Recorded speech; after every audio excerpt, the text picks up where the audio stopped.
dollar, that's what I need. Hey, hey, well, I need a dollar, that's what I need. Hey, hey, said I need a dollar, that's what I need. Yo, what's good? Welcome to another Saving by the Numbers, week 16. Here we go. Another $9, $9 April. Got my money on deck, ready to go into the, savers jar, what I'm saying? Like I said, we got that, but I want to get a few pieces of business, out of the way, before I start. Today is Good Friday, like I said, for those, celebrating Holy Week and all that stuff, you know, um, you doing your thing. Be safe out there. There's a lot going on in the world. But also, too, want to give a special shout out to my brother. Today's his birthday, and one of my homies, they on the same day, April 19th. That's always a big deal. I'm saying? I'm glad folks made it into another year. Contact you later in the day. But this isn't about that. This is about, Good Friday. So since it's Good Friday, and another $9, Friday, I guess, in the month of April, let's talk about how to create better spending habits or good saving habits. I was looking at everydollar.com, and they were talking about spending money is a fact of life, albeit one of the fun ones. You know, um, Another fact of life is how we spend money is just as important as financial success. How you save or get out of debt, those are things that you need to worry about. And I said, let me get into some of the tips. I'm not going to get into the whole article, because the article is how to create better saving habits, on everydollar.com. You can check that out and Google that, online and whatnot. What I'm saying? It talks about how to break bad spending habits and stuff like that.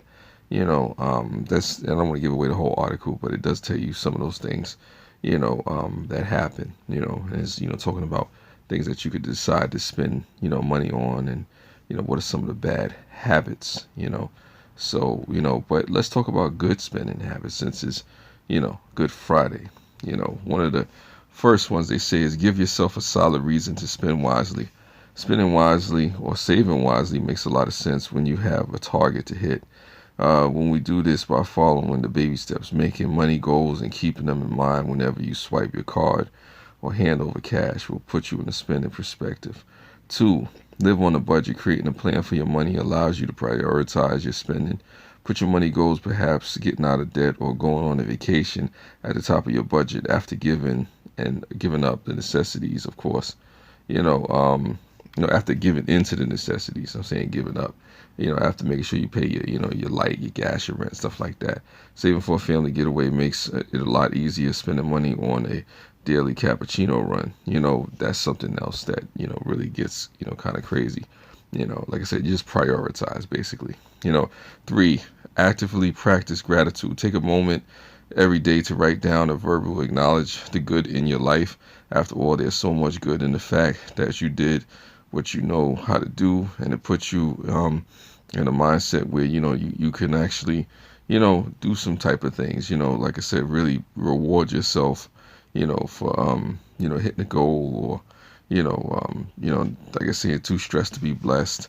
Reward yourself, I guess, achieving certain things or putting yourself, in a way where you responsible for the month. Give yourself, I guess, little treats or, little getaways or whatever you want to call it. It's kind of crazy like that. But let me not get too long-winded. And four, research before you shop. If you're in the market to buy a big ticket item, such as a TV or a washer or dryer, don't point at a commercial and say, I want that one. Do some research, compare prices, and select a quality model. When you have more information, you can make better decisions, and that's cool. Definitely do your research when it comes to a lot of things. You want to make sure you make the best possible decisions and not just go out there willy-nilly and, acting off of emotions. Five, avoid spending triggers. We all have those people, places, a thing that make us want to spend a little too much. Maybe it's that sweet smell of the bakery around the corner, or a friend who tells us how to get the purse, that would look, so nice with those shoes. Limit your contact with those triggers so you can learn to spend what you planned on spending. Yeah, I know about that with girlfriends or hanging out with a homie. You want to get drunk or do something, or maybe a family member shop, pops up and all of a sudden want to have a spending spree. But that's what that is. 6, find an accountability partner. For married couples, you have a built-in accountability partner in your husband or wife. For singles, your accountability partner could be a trusted family member or a responsible friend. They should be willing to discuss your big money goals and be there to talk you through big purchases and decisions. Your accountability partner can remind you what you're working towards. That's real. 7, don't shop while you wait. It's tempting to browse online while you're sitting in the car, at school, or waiting in the room in the doctor's office. But those small windows of time can open the door to serious spendings that can affect you, especially your baby steps in progress. That is so true. 8, develop patience. Ever had buying a fever? It's always, something about getting excited to buy that thing that you want to buy without checking to see if you can afford it. I definitely know that much. Like my mother said many times, live within your means. 9, look for savings before you buy. That's self-explanatory. Find those deals, Like I said, find those deals. Look at those coupons. See if there's something on clearance. Number 10, make room for fun. Spending should be fun instead of pretending that spending money is a bad thing. Be intentional about setting aside a chunk of money, big or small, each month that you could, browse your favorite store, enjoy on a date night with your spouse, or buy a new tool for your garage. Take advantage of a great deal. There's nothing wrong with that. Go on Amazon without guilt. You know what I'm saying? And there you have it. Those are just some of the things, that you can consider. Because saving money is one thing, but having bad spending habits, it's another thing. It kind of makes it null and void if you save a whole bunch of money and you spend it up in a hurry. But anyway, thank you for listening and have a good Friday. See you next time. Take care.